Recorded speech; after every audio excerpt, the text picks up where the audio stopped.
EWS आरक्षण को लेकर सुप्रीम कोर्ट ने सही ठहराया है, जिसमें 5 जज थे, जिसमें 3 जज ने कहा है कि सही है, वहीं पे 2 जज जो है इसको सही नहीं बताया। इसी को लेकर के भाकपा माले के महासचिव दीपंकर भट्टाचार्य ने कहा है कि जो ईडब्ल्यूएस आरक्षण का मुद्दा है वो कहीं ना कहीं सही नहीं है।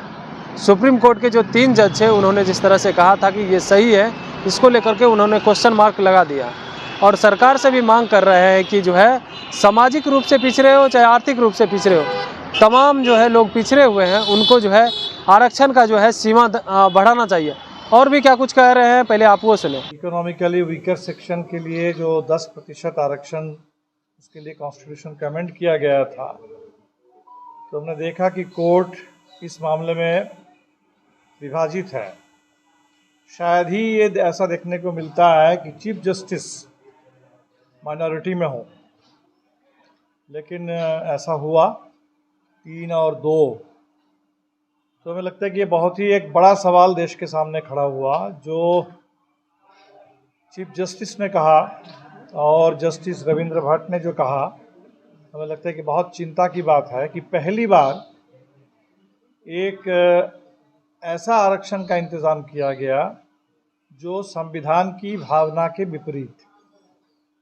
संविधान इस मामले में बहुत साफ था कि देश में जो आरक्षण है वो सामाजिक न्याय के लिए एक उपाय है और इसका जो पैमाना है वो सामाजिक शैक्षणिक पिछड़ापन। अब इसमें आर्थिक आधार पर आर्थिक कमजोरी, इसको आधार बना करके 10% जो आरक्षण किया गया, तो हमें लगता है कि इसमें जो इकोनॉमिकली वीकर सेक्शन कहा जा रहा है ये एक मिसनोमर है। दरअसल आप इकोनॉमिक के नाम पर एक अलग किस्म के सामाजिक आरक्षण का इंतज़ाम कर रहे हैं। अगर ये इकोनॉमिक है तब तो सबके लिए होना चाहिए, तब आपको नहीं देखना चाहिए उसमें SC ST OBC क्या है नहीं है और कौन सा आरक्षण है। अगर ये एक्सक्लूसिवली इकोनॉमिक क्राइटेरियन के आधार पर ये 10% अतिरिक्त आरक्षण का अगर इंतज़ाम हुआ है तो इसको क्यों, इससे SC ST को OBC को क्यों बाहर रखा गया। तो जब आप सामाजिक आधार पर कुछ लोगों को बाहर रख रहे हैं तो ये निश्चित तौर पर अपने आप में एक भेदभावपूर्ण, डिस्क्रिमिनेटरी और डिविसिव एक तरह का वर्डिक्ट है। सेकेंडली, हमने जो देखा कि गरीबों के नाम पर किया जा रहा है, जबकि इसमें जो इनकम का अपर लिमिट है वो 8 लाख सालाना। 8 लाख सालाना का मतलब है कि महीने में 67-68 हज़ार। तो अगर आप देश के आर्थिक सर्वेक्षण को देखेंगे तो महज 2% परिवार है देश में जो 8 लाख से ऊपर आते हों। तो जाहिर सी बात है कि इसमें जो आप गरीबों का हवाला दे रहे हैं तो गरीब को तो कोई मौका नहीं मिलने वाला। 8 लाख जब आप इनकम लिमिट कर दे रहे हैं तो मोटे तौर पर भारत के हिसाब से जो संपन्न तबका है, निश्चित तौर पर उनके पास बाकी संसाधन भी है, पढ़ाई के मामले में भी उनके पास ज़्यादा संसाधन है कि जिस तरह से आप निजीकरण कर रहे हैं, अगर शिक्षा का पूरे सरकारी स्कूल में बेहतर व्यवस्था होती तब तो लोगों को और मौका मिलता। तो आप एक तरफ शिक्षा का निजीकरण कर रहे हैं, तो कुल मिला करके उसको महंगी करके आप शिक्षा को भी कर दे रहे हैं देश के संपन्न तबकों के लिए।